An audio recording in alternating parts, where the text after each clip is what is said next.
with me, Attorney Benjamin Crump, father of Trayvon Martin, Mr. Tracy Martin, his brother DeVars, and his mother, Miss Sabrina Fulton.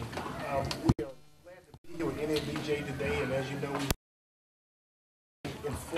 very informative session this morning to give the journalists asked a lot of good questions concerning the circumstances from a journalistic standpoint concerning this case and the importance of it.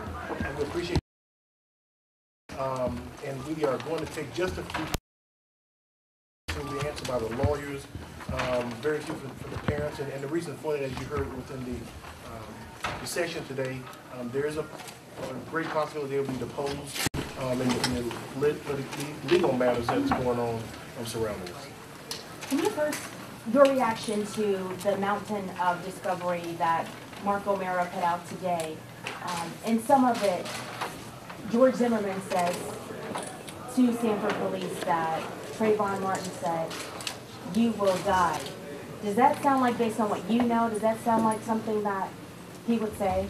Well, is that you really have to, we have to be very careful right here because when people continue to give you bits and pieces of information and not the whole story, then you tend to try to make the case about the bits and pieces that have been given out at that particular time. And we have to be very, very careful about that. I don't know why anyone would do that, right? However, I think that from our standpoint, it's important that when you think about what happened to Trayvon on that night, you have to look at all the evidence, and the best evidence that we believe begins with the 911 tapes. And it clearly says what it says, it's recorded, it's not someone's version of it, and it speaks for itself. Well, maybe were you surprised that they released that that transcript with the 911 tapes available out there? Just comments on the news of the day, which I guess is the transcript being released, as well as the firing of the police chief. Well, I think you got to bear in perspective now. All of us, we've been traveling to New Orleans. We haven't been sitting there analyzing evidence that someone chose to dump in the dawn hour of the morning, right? We've been here. So you can't really expect any of us to really sit there and, you know, take a quick quiz on what No, not a quiz. Just a reaction of that came out, and then the police chief's firing. Maybe even that. I think on the police fire, I'll let attorney address that. And again, thank you for your consideration to Trayvon's family. It offered emotional draining to them. As we said previously, the Sanford City manager and the Sanford City officials conducted an internal investigation into the matter concerning Bill Lee. They concluded their investigation, and they decided, based on the investigation, to terminate him from employment. That's their decision. Trayvon's parents respect the decision of the city manager. What was your other question? I have a question for Sabrina. Sabrina, earlier today you said that you were hurt by the way the media handled the story and the things that were put out there, the headlines. Can you elaborate a little bit more on that and what you meant by that? I'm not going to go into detail, but it was some things that I heard about my son that just were not true. And that hurt me a great deal because he was still a minor, and it bothered me. I know that's your job to do the reporting, but sometimes you need to verify the facts before you report them. Because, like I said, this was our life. You know, this was my son. This was just not a news story, and tomorrow is gone. I have to live with this the rest of my life. Alveda King on Fox. What is it that you would like people to know about your son? What is it that you think that people should have out there about your son? Just that he was an average teenager. He smiled all the time. If you look at the pictures, you can see he was a happy child. He was not a problem child. He did not cause problems, and he was a very loving child. He kissed me every day. At 17 years old, he would still kiss me. He would still rub my stomach. He still did those little things for me that I miss so much. Those are the type of things that I'm going to miss, and that's not being reported. You know, I would take him to school. I miss me riding him to school in the mornings. Those things. Sabrina, I have a question. Can you talk about, are there any ethical issues that you see with Mark O'Mara dumping this particular evidence out? I think it would be unfair for us to ever get into his conduct or anything like that. You know, he has a client to represent, he has the strategy to do so. We'd rather not get into any of that. Sabrina, I And have all another I would say is this here, you want all the information out, all the evidence to come out.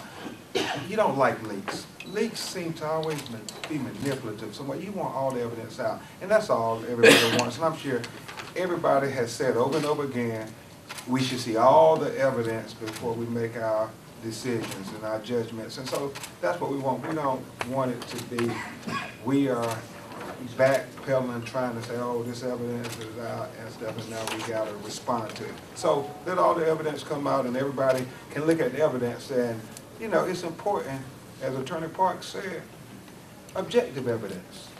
Objective evidence is the most important evidence.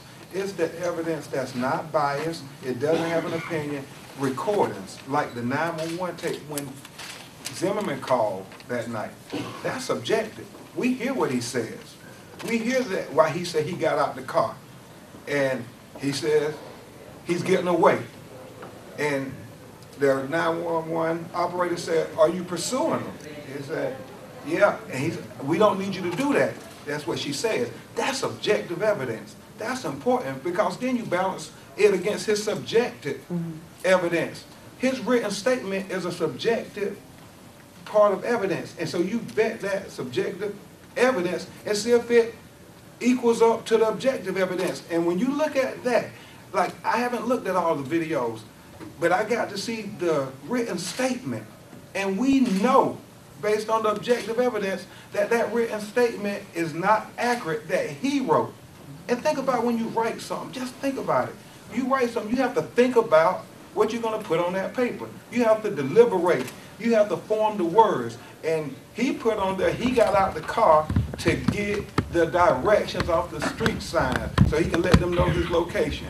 Now you go back to that objective evidence and you put it up against that and you say, nah, he got out the car because he said he's getting away.